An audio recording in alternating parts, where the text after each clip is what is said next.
こういう形でちゃんと置いておきますね。3キロぐらいがあるんですよ。はい、皆さん、こんばんは。今はチーズカレー、チーズの店の方にいますね。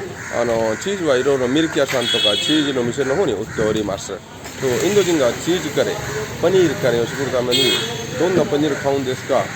それをちょっとここでご覧になってください。本当面白いでしょ。ここでこういう店屋さんがいますね。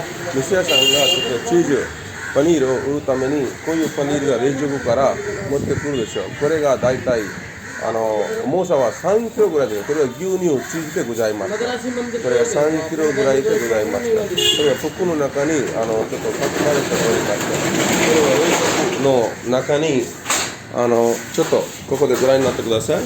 これは冷蔵庫がありますから、冷蔵庫の中にこういう形でちゃんと置いておきますね。3キロぐらいがあるんですよ。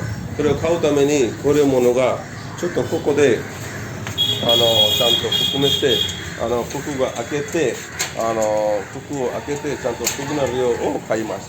1キロか 500g か 250g か。私はここでちゃんとね 250g ぐらいが買ったんですよ。